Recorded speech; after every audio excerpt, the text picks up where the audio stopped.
राजस्थान में पंचायत चुनाव को लेकर पिछले कई दिनों से चर्चाएं तेज थी।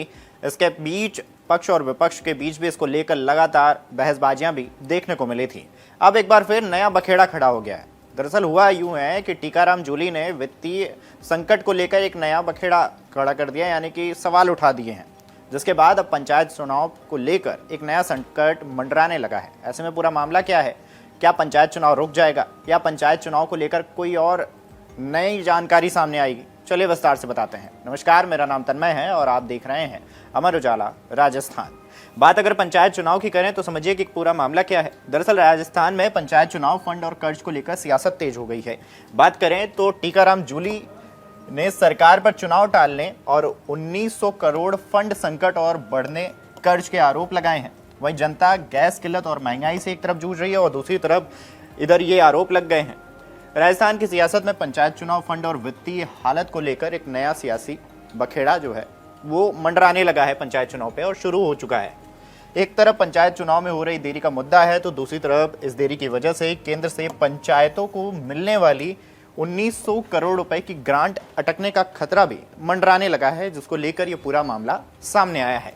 बात करें तो पंचायत चुनाव में देरी को लेकर राज्य निर्वाचन आयोग को याचिकाकर्ता पूर्व विधायक संयम लोढ़ा की तरफ से सुप्रीम कोर्ट कंटेम्प्ट का नोटिस दिया गया। आयोग ने इस नोटिस के लिए सरकार को जिम्मेदार ठहरा दिया। वहीं सरकार की तरफ से भी इस मामले में आयोग की चिट्ठी का अब तक कोई जवाब नहीं दिया गया है। सिर्फ यूडीएच मंत्री झावर सिंह खर्रा का बयान है कि सरकार चुनाव के लिए तैयार है, लेकिन इस बीच ये जो मामला है वो गर्मा गया है, जिसके बाद से ही इसकी चर्चा तेज हो गई है। बात करें तो इस बीच राजस्थान में अब इन मुद्दों को लेकर सियासी बयानबाजी भी तेज हो चुकी है। विधानसभा में नेता प्रतिपक्ष टीकाराम जूली ने भाजपा सरकार पर गंभीर आरोप लगाए हैं और कहा है कि पंचायत चुनाव में देरी से प्रदेश के ग्रामीण विकास पर इसका असर देखने को मिल रहा है।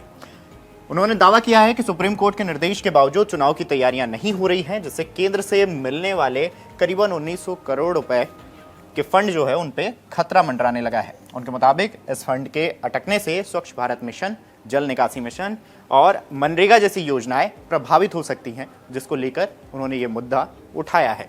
बात करें तो जूली ने मुख्यमंत्री भजनलाल शर्मा पर भी निशाना साधा है और कहा है कि सरकार चुनाव से बचने के लिए ग्रामीण विकास को दांव पर लगा रही है। उन्होंने यह भी सवाल किया है कि यदि केंद्र से फंड नहीं मिलता तो राज्य इसकी भरपाई कैसे करेगा, जबकि प्रदेश पहले से ही कर्ज के बोझ तले दबा हुआ है। अब समझिए पूरा मामला कि वित्तीय मुद्दों पर विपक्ष ने सरकार को घेरा।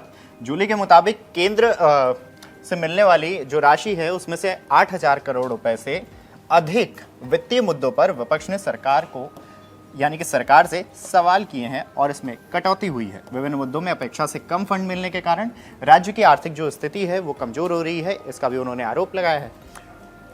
उन्होंने आरोप लगाया है कि भाजपा सरकार कम समय में ही रिकॉर्ड स्तर का कर्ज ले रही है, जिससे प्रदेश की अर्थव्यवस्था पर दबाव बढ़ा है। इसके साथ ही उन्होंने आम जनता की समस्याओं का भी जिक्र किया और कहा है कि प्रदेश में गैस की किल्लत और महंगाई से जनता जूझ रही है और इस बीच ये मामला सामने आया है। कुल मिलाकर पंचायत चुनाव, फंड संकट और बढ़ते कर्ज को लेकर ये पूरा मामला देखा गया है और राजस्थान की राजनीति में टकराव वो नजर आया है।